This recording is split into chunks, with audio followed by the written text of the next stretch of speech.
Hello students, welcome back. So మనము tides గురించి తెలుసుకుందాం. ఓకేనా? టైడ్స్ అంటే తెలుగులో మనకి ఆటుపోట్లు అంటారనమాట. అంటే సముద్రంలో ఆటుపోట్లు అని చెప్పేసి అంటూ ఉంటారు. సో నేనైతే గూగుల్ ట్రాన్స్లేట్ యూజ్ చేసి చెప్తున్నానండి. But there is a song like మనకు ఉంటుంది కదా! ఆటు పోటు గుండె చాటుల్లోన అని ఒక పాట ఉంటది కదండీ! అలాగా సముద్రంలో ఇలా ఆటుపోట్లు అనమాట. అంటే ఆటుపోట్లు అంటే ఏంటి మనకి ఒక రిథమిక్ వేలో the rising and falling of ocean water twice in a day. ఓకేనా? అంటే ఒక రోజులో మనకి 2 సార్లు మనకి రైజింగ్ అండ్ ఫాలింగ్ అనేది ఒక ఓషన్ వాటర్ అనేది జరిగితే దాన్నే మనం టైడ్ అంటామనమాట. ఓకేనా? సో మళ్ళొకసారి చూడండి. The rhythmic rise and fall of ocean water twice in a day. ఒక రోజులో 2 సార్లు ఇది జరిగితే మనము దీన్నే టైడ్ అంటాం. మనకి టైడ్ అని ఒక అడ్వర్టైజ్‌మెంట్ గూడా వస్తది గదండీ! బట్ అది వేరనమాట. అది బట్టలు క్లీనింగ్‌కి టైడ్ అని ఇట్లా జిప్ అని వైట్ కలర్‌ది ఎళ్తది గదా! దట్ ఈస్ వేరే tide. Okay. It is high tide when water covers much of the shore by rising to its highest level. అంటే ఇప్పుడు ఏం లేదండి. సింపుల్‌గా ఒకటి చెప్తాను. ఇది ప్రీవియస్‌ది తీసుకుందాం. సో, ఇది మనకి ఒక ఓషన్ షోర్ అనుకుందాం, లేదా ఒక సీ షోర్ అనుకుందాం అనుకోండి. ఇప్పుడు ఈ వాటర్ అనేది కొద్దిగా ఎత్తులెగిసి ఇక్కడి వరకు వచ్చాయనుకోండి. ఓకేనా? ఇక్కడి వరకు వస్తే దాన్నేమంటామండి మనము హై టైడ్ అంటున్నామనమాట. ఓకేనా? సో, గుర్తుపెట్టుకోండి. It is high tide when water covers much of the shore by rising to its highest level. అంటే అది హై లెవెల్ వచ్చేసి షోర్‌ని ఆల్మోస్ట్ మనకి కవర్ చేస్తే దాన్ని హై టైడ్ అంటాం. అయితే ఇక్కడ ఇంకో పదం ఏమిచ్చారండి మనకి? It is low tide when water falls to the lowest level and recedes from the shore. Receding అంటే ఏంటండి మనకి? అంటే వెనకాలకి వెళ్ళిపోవడం అనమాట. అంటే ఇందాక హై టైడ్ అప్పుడు ఏం చెప్పుకున్నాము? వాటర్ లెవెల్ పెరిగినప్పుడు ఆబ్వియస్‌లీ షోర్ వైపుగా నీళ్ళొస్తాయన్నమాట. అదే వాటర్ లెవెల్ తగ్గినాయి అనుకోండి, ఫర్ ఎగ్జాంపుల్ మనకి ఇక్కడ ఉండాల్సిన వాటర్ ఇక్కడికి వెళ్తాయనుకోండి. ఫర్ ఎగ్జాంపుల్ ఇక్కడికి వెళ్ళినాయనుకోండి. అంటే ఏంటి? వాటర్ లెవెల్ తగ్గినాయి కాబట్టి మన sea shore or ocean shore ఏదైతే ఉందో అక్కడి నుంచి వెనకాలకి వెళ్ళిపోయినాయన్నమాట నీళ్ళన్నీ గూడా. ఓకేనా? Got my point? Yes. So, మరి ఇది ఎందువల్ల అవుతుంది అనేది మీరు తెలుసుకోవాలి. That is very important. Yes. So, చూడండి, మెయిన్‌గా మనకి ఇక్కడ చూసుకున్నట్లయితే the strong gravitational pull exerted by the sun and the moon on the earth surface causes the tides అనమాట. సో, చాలా ఇంపార్టెంట్ పాయింట్ అండి ఇది. గుర్తుపెట్టుకోండి, టైడ్స్ మనకెందుకు వస్తాయి అంటే, ఇందాక అలలు ఎందుకొస్తాయంటే మనం చూసుకున్నాం. ఓకేనా? ఎర్త్‌క్వేక్ వల్ల మనకి ఓషన్‌లో ఉండే మనకి ల్యాండ్ స్లైడ్స్ వల్ల, లేకపోతే ఇంకా అదర్ రీజన్స్ అని మనకి ఇచ్చామనమాట ఇక్కడ. ఓకేనా? అంటే లైక్ మనకి వోల్కనో ఎరప్షన్ ఇవన్నీ గూడా. బట్ టైడ్స్ దేనివల్ల వస్తాయి అంటే, రోజుకి 2 సార్లు వస్తాయని చెప్పుకున్నాం కాబట్టి, the strong gravitational pull exerted by the sun and the moon on the earth surface. అంటే మన భూమి, ఓకేనా? మన భూమి యొక్క సర్ఫేస్ ఏదైతే ఉందో, ఓకేనా? మన భూమి సర్ఫేస్ అండ్ అలాగే మనకి ఇక్కడ సూర్యుడు మరియు చంద్రుడిని ఎగ్జాంపుల్ తీసుకోవాలనమాట. ఎందుకంటే, మన భూమి చుట్టూ కూడా గ్రావిటేషనల్ పుల్ అనేది ఉంది. ఇప్పుడు మనం భూమి మీద ఎందుకుంటున్నామండి అంటే, మనము మన భూమి పుల్ చేస్తుంది కిందకి. లేదా పుల్ చేయలేదనుకోండి, అందరూ ఈ పాటికి గాల్లో ఎగురుతూ ఉండేవాళ్ళనమాట. అంటే భూమికి కూడా గ్రావిటేషనల్ పుల్ ఉందనమాట. అయితే the strong gravitational pull exerted by the sun and the moon on the earth surface. అంటే మనకి భూమి సర్ఫేస్ నుంచి ఇటు సైడ్ సూర్యుడు లాగుతున్నాడు, అటు సైడ్ చంద్రుడు లాగుతున్నాడు అనుకోండి. వాటి వల్ల ఏమవుతుందండి? వాళ్ళు వాళ్ళ వైపు గుంజుకుంటున్నారనమాట. బట్ మన భూమి ఏదైతే ఉందో దానంతట అది సెట్ చేసుకుంటుందనమాట ఇక్కడ. దానివల్ల ఏమవుతుంది? The water on the earth closer to the moon gets pulled under the influence of the moon's gravitational force and causes high tide అనమాట. అంటే చూడండి ఇక్కడ మనకి చంద్రుడి దగ్గరలో ఉన్నాడు. ఇగో మనకి ఎర్త్ ఉంటే ఎర్త్‌కి దగ్గరలో చంద్రుడు ఉన్నాడనమాట. సూర్యుడు అంటే 150,000,000 కిలోమీటర్స్. చంద్రుడు అంటే 3.8 మిలియన్ కిలోమీటర్సే కాబట్టి చంద్రుడి దగ్గరున్నాడు. చంద్రుడు ఏం చేస్తున్నాడు ఇక్కడ అంటే, the water on the earth closer to the moon gets pulled under the influence of the moon's gravitational force. ఇప్పుడు మూన్ యొక్క గ్రావిటేషనల్ ఫోర్స్ వల్ల మన భూమి మీదుండే నీళ్ళు ఏవైతే ఉన్నాయో అది భూమి ఇట్లా పీల్చుకున్నట్టుగా ఇట్లా పుల్ చేస్తుందనమాట. There is a gravitational pull towards it. So దీనివల్ల ఏమవుతుంది అంటే it causes the high tide. దీనివల్ల మనకి హై టైడ్ అవుతుందనమాట. అయితే during the full moon and new moon days, already మనం full moon and new moon గురించి మళ్ళీ చెప్పుకున్నాము. మళ్ళీ చెప్పుకోము మనము. Full moon and new moon అంటే ఏంటంటే మనకి పౌర్ణమి అండ్ అమావాస్య రోజుల్లో the sun, the moon and the earth are in the same line. ఓకేనా? సో మనకి ఇది చూసుకోండి ఎగ్జాంపుల్, మనకి ఇక్కడ 2 ఇమేజెస్ వస్తున్నాయి కదా! Sun, earth, moon. తర్వాత ఇక్కడ సన్, ఎర్త్, మూన్. ఓకేనా? ఇది ఎప్పుడండి మనకి during the full moon and new moon days అనమాట. అంటే మనకి పౌర్ణమి అండ్ అమావాస్య రోజులు ఏమవుతుందంటే సూర్యుడు, చంద్రుడు మరియు భూమి ఒకటే లైన్ మీద ఉండడం వల్ల మనకి టైడ్స్ హైయెస్ట్ ఉంటాయన్నమాట. ఓకేనా? టైడ్స్ అనేవి హైయెస్ట్ ఉంటాయన్నమాట. దీన్నే మనం ఏమంటాము అంటే మనకి these tides are called the spring tides. వీటిని మనము స్ప్రింగ్ టైడ్స్ అంటాం మనం. ఓకేనా? But when the moon is in its first and last quarter, the ocean waves get drawn in diagonally opposite directions by the gravitational pull of the sun and moon, resulting in low tides. These are called neap tides అని చెప్పేసి అంటున్నారు మనకి ఇక్కడ. ఓకేనా? Yes. So ఇక్కడ ఏం చెప్తున్నారండి మనకి అంటే చూడండి. కలర్ మారింది. Yes. But when the moon is in the first and the last quarter అని చెప్పేసి అన్నారు. అంటే మనకి ఇక్కడ దీన్ని ఫస్ట్ క్వార్టర్ అనుకోండి. లాస్ట్ క్వార్టర్ అంటే nothing but the third quarter. అంటే మూన్ ఇటు సైడ్ ఉంటాయి. అంటే పైన అండ్ అలాగే కింద ఉన్నప్పుడు ఏమవుతుందంటే మనకి the ocean waters get drawn diagonally opposite directions by the gravitational pull of the sun and the moon, resulting in the లో టైడ్స్. అంటే మనకి ఎప్పుడైతే ఒక రైట్ యాంగిల్ ట్రయాంగిల్ ఫామ్ అవుతూ ఉంటుందో, అంటే చంద్రుడికి, భూమికి మరియు సూర్యుడికి, సో ఇక్కడ ఒక రైట్ యాంగిల్ ఫామ్ అవుతుంది అండ్ చంద్రుడు ఇక్కడ ఉన్నప్పుడు కూడా రైట్ యాంగిల్ ఫామ్ అవుతుంది. ఎప్పుడైతే రైట్ యాంగిల్స్‌లో ఉంటుందో ఆ టైంలో ఏమవుతుందంటే మనకి ఆపోజిట్ డైరెక్షన్స్‌లో gravitation pull of the sun and moon వల్ల ఆ పుల్ ఉండడం వల్ల అప్పుడు మనకి లో టైడ్స్ అనేవి ఫామ్ అవుతూ ఉంటాయన్నమాట. అలాంటి టైడ్స్‌నే మనము నీప్ టైడ్స్ అని చెప్పేసి అంటాం. ఓకేనా? అలాంటి టైడ్స్‌నే మనము నీప్ టైడ్స్ అంటాం. ఓకేనా? నెక్స్ట్ ఏమిచ్చారు ఇక్కడ? High tides help in navigation. ఓకేనా? హై టైడ్స్ మనకి నావిగేషన్‌లో హెల్ప్ అవుతాయంట. They rise the water level close to the shore. ఓకేనా? And this help the ship to arrive at the harbour more easily. ఓకేనా? ఇక్కడ చూడండి, మీరు ఇక్కడ గమనిస్తే ఇక్కడ ఏం చెప్తున్నారండి మనకి ఇక్కడ హై టైడ్స్ గురించి మాట్లాడుకున్నాం కదా! హై టైడ్స్ వల్ల అడ్వాంటేజెస్ ఏంటి మనకి ఇక్కడ అంటే హై టైడ్స్ నావిగేషన్‌లో బాగా సహాయపడుతూ ఉంటాయి.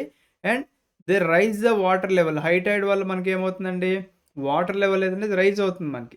వాటర్ లెవెల్ రైజ్ అయినప్పుడు ఏమవుతుందండి మనకి షిప్స్ అనేవి హార్బర్‌కి చాలా ఈజీగా రావడానికి అవకాశం ఉంటుందన్నమాట. ఓకేనా? And the high tides also help in fishing. ఈ హై టైడ్స్ వల్ల మనకి చేపలు పట్టడంలో కూడా బాగా సహాయం చేస్తూ ఉంటాయి.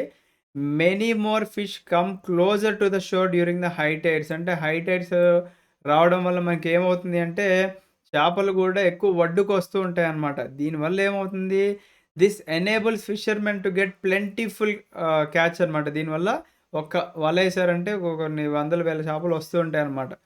So the rise and fall of water due to tides is being used to generate electricity in some places. So దీన్ని టెక్నాలజికల్‌గా ఎలా వాడుకుంటున్నారండి మనకి ఈ యొక్క రైజింగ్ అండ్ ఫాలింగ్ వల్ల ఎలక్ట్రిసిటీ కూడా జనరేట్ చేస్తున్నారంట కొన్ని ప్లేసెస్‌లో. ఓకేనా? సో దీని గురించి ఒక క్లారిటీ వచ్చిందనుకుంటున్నాను. A rhythmic rise and fall of ocean water twice in a day అని టైడ్స్ అనుకుంటాం. ఓకేనా? సో హై టైడ్ అంటే ఏంటి? వాటర్ షోర్ దగ్గరికి వచ్చేస్తాయి. లో టైడ్ అంటే ఏంటి మనకి? వాటర్ షోర్ దగ్గర నుంచి వెనకాలకి వెళ్ళిపోతాయి. మరి హై టైడ్ ఎప్పుడొస్తుంది? లో టైడ్ ఎప్పుడొస్తుందో తెలుసుకున్నాం మనం. స్ప్రింగ్ టైడ్ అంటే ఏంటి? నీప్ టైడ్ అంటే ఏంటో కూడా మనం తెలుసుకున్నాం అనమాట. స్ప్రింగ్ టైడ్ అంటే సింపుల్ గుర్తుపెట్టుకోండి. భూమి, సూర్యుడు, చంద్రుడు ఒకటే లైన్‌లో ఉంటాయి. ఒకవేళ ఒక లైన్‌లో ఉండకుండా రైట్ యాంగిల్స్ ఫార్మ్ అయితుంది అంటే that is a neap tide. Simple గుర్తుపెట్టుకోండి. రైట్? ఓకే. నెక్స్ట్ ఏం గుర్తుపెట్టుకోవాలి మనం అంటే ఓషన్ కరెంట్స్ గురించి చదువుకుందాం మనం. ఓకేనా?